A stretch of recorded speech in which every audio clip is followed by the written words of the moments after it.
On the day of lockdown, the slum were in the darkness. They didn't had a single light in their home. They didn't had proper water to drink. They were struggling so much. They don't know what to do. There was no hope in their life.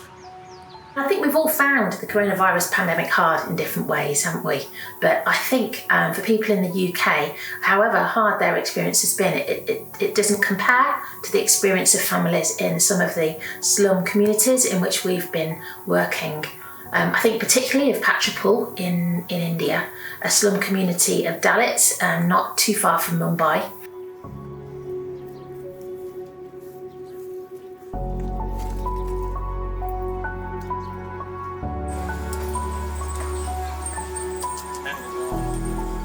Imagine if you live in a shack, maybe 10-foot square, with 6 or 7 members of your family, and you're told that you can't go out. So we may have felt isolated in our homes here, but we have running water, we have electricity, we have technological gadgets, we have cupboards full of food, and we still found it hard. But you're in a shack and you can't go out. And if you do go out, you will probably be beaten by the police because their curfew is very, very strict in that community. So, that in itself is going to be incredibly difficult to live with, and it's all going to be exacerbated by the fact that you probably no longer have food.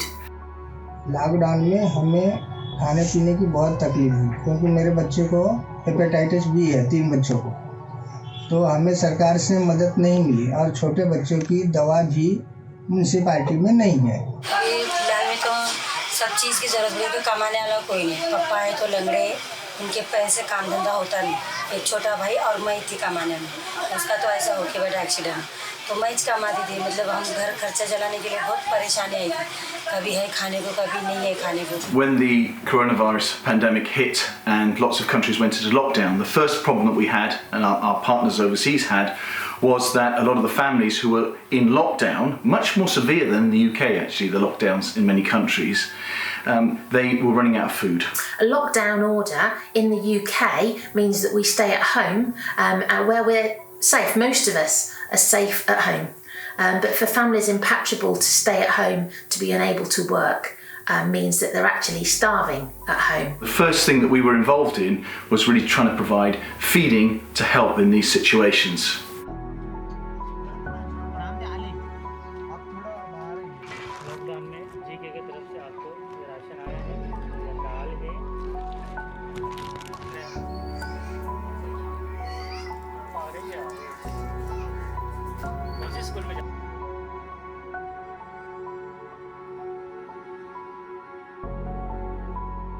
आपको ये lockdown की वजह से क्या क्या problem झेलना पड़ा?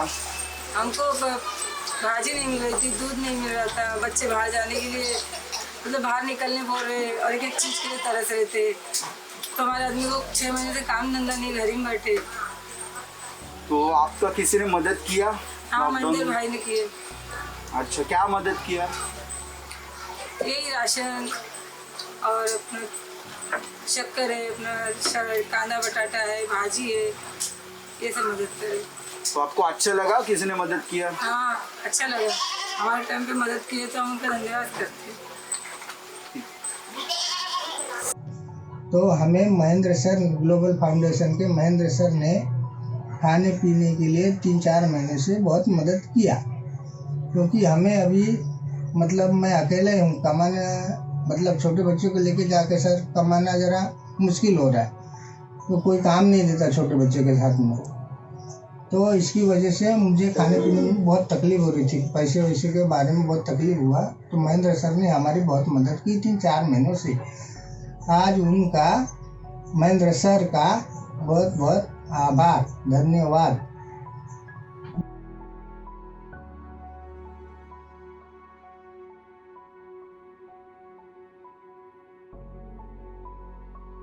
तो फिर किधर से भी फल फ्रूट ले गए, थोड़ा फल फ्रूट का धंधा करी, तो उसमें कैसे भी गुजरा के घर चलाई थी, क्योंकि मेन दूध शक्कर पत्ती बच्चा दूध घर में पीता है, तो उसके लिए कुछ ना कुछ तो करना पड़ता था बोले हमारा, तो उसके ही पीछे हम मतलब परेशान हो गए। अभी तो फिलहाल में कुछ भी नहीं है, अगर जो तुम मदद करेंगे उसके लिए बहुत एहसान रहेगा मेरे, जो अभी फिलहाल में जो कुछ कर रही थी।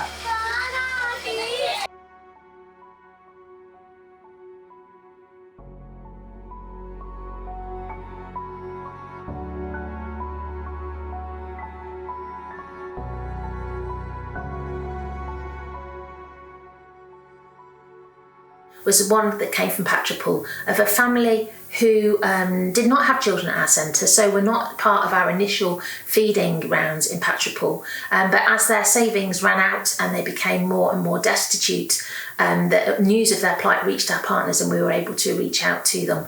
And on the day that our partners went to their house, they had apparently they told us they'd spent 4 days in a dark room without food, without water, praying to their gods.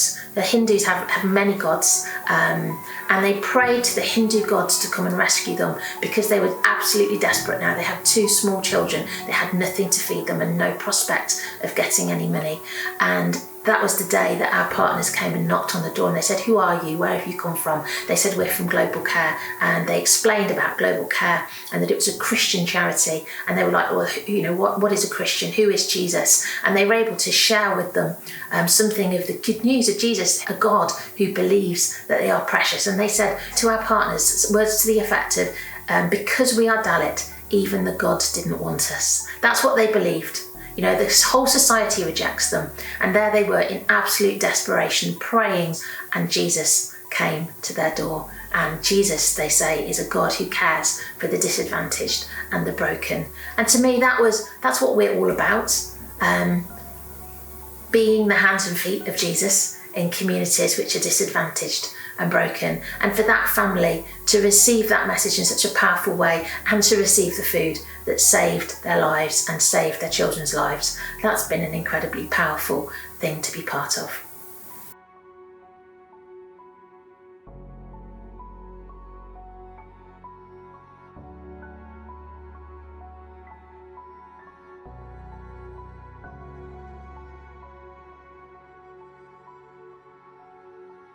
आप क्या बनना चाहते हो बड़े होकर? Police बनना चाहते हो? अरे बाप रे, तो लॉकडाउन में भी आप बहुत फटके मारोगे, फिर सबको पकड़ पकड़ के बाहर घूमेंगे तो, है ना? मारोगे ना? नहीं? ठीक है। आपको क्या बनना है बड़े होकर? मुझे तो नेता बनने का। नेता बनना है? कौन सा नेता बनना है? मतलब कि गरीब लोग हैं, लोग को अभी राशन नहीं मिल रहा है, और जिधर पे लाइट भी जो रहता है ज़्यादा, जिसका घर में लाइट है, सिर्फ पंखा है, उसका ज़्यादा बिल आ रहा है, तो वो सब मतलब आपको जैसे महेंद्र भैया करते वैसे सबकी मदद करनी। Okay. We're working with a Dalit community. Now, to us, that's just a label, but in India, it's a critical problem for you. It's to be Dalit is to be a member of the lowest caste in their caste system. And the caste system in India is all about hierarchy and power.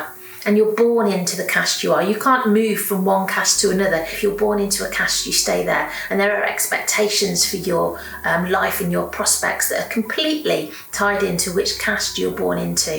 So to be born into the Dalit caste, which were formerly known as untouchables, is to literally be born into the most despised, rejected, disregarded, forgettable people. Your life literally has no value. To members of higher caste groups.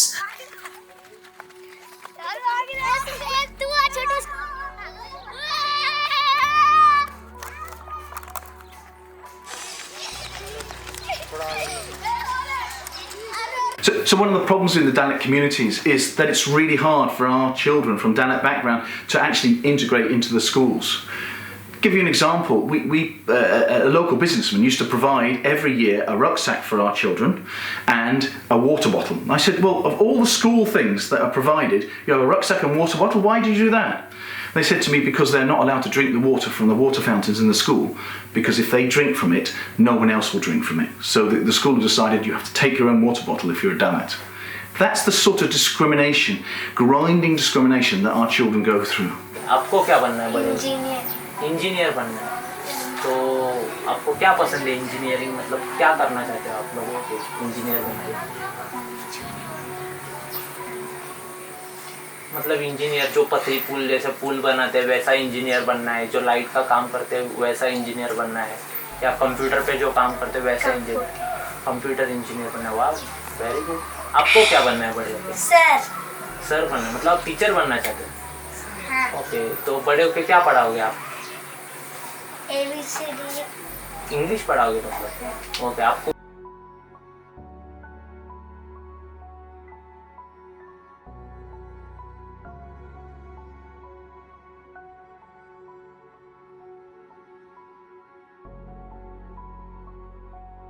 As Christians, we come into Patripul and we say to every single family there, your life has infinite value in the eyes of God. You are precious beyond imagining, because that's what the Christian faith teaches us about the value of human life. But I think sometimes our partners in the UK here misunderstand exactly how much impact they're having.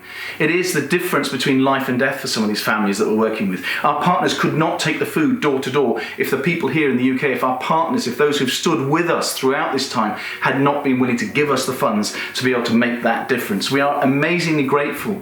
You know, it's our privilege to stand there in the name of Jesus and say, have some food, you're precious, your life is worth preserving. That's been a precious part for me of what we've been able to achieve in Patripul, and that has been entirely down to the generosity of donors here in the UK. We've fed the community of Patripul 7 times over about 8 months or more. With food parcels, with meals handed out on the streets, again and again saying, you know, you're not alone, you have not been forgotten, you are important.